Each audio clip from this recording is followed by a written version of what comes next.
Бајколент. Аудио бајки. Приказна за тажниот петел.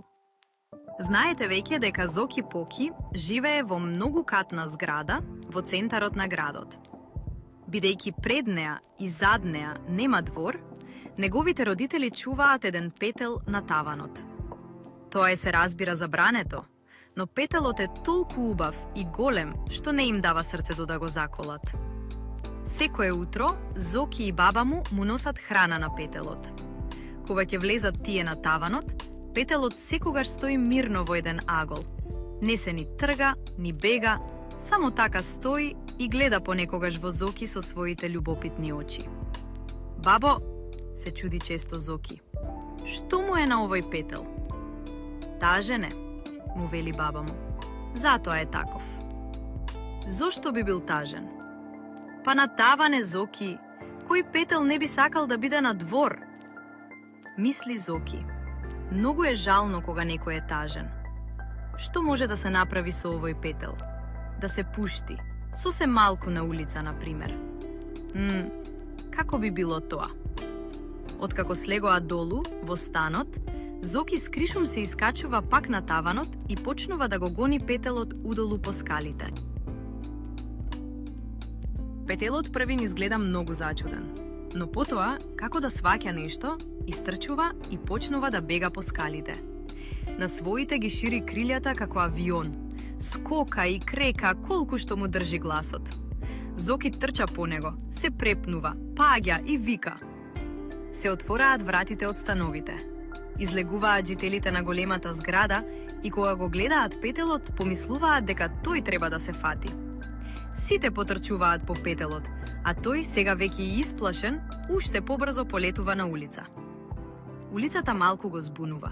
Застанува, почнува да гледа наоколу, испитува се и се што и се чуди. Се гледа дека е уплашен и среќен. И Зоки е уплашен и среќен. Тој не мисли на незгодите што може да ги предизвика овој петел на улицата. Бабичке, моли тој. Не фаќајте го, не фаќајте го! Но никој не го слуша Зоки и тој почнува да плаче. Поминува еден камион и за малку убавиот петел ке се најдеше под неговите тркала. Зад него јурат две лимузини и еден автобус, па мотоцикли со развијани знамиња.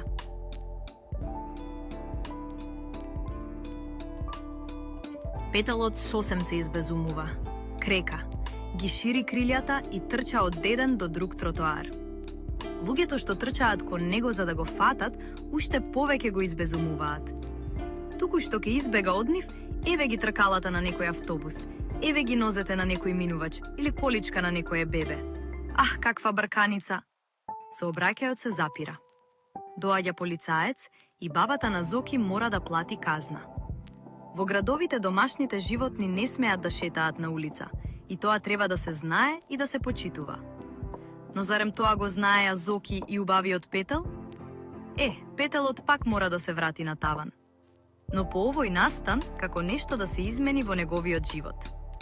На Зоки му се чини дека тој сватил оти и овде има пријатели. Инаку, зошто толку ведро би трчал кон Зоки, кога овој секое утро ќе ја подаде главата низ таванската врата? Големиот убав петел како да не е повеќе тажен. Дали е тоа поради пријателството со Зоки, или поради тоа што најпосле сватил дека во големите градови е подобро да бидеш на таван отколку на улица?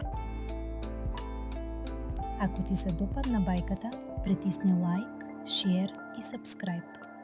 Се гледаме во следната бајка.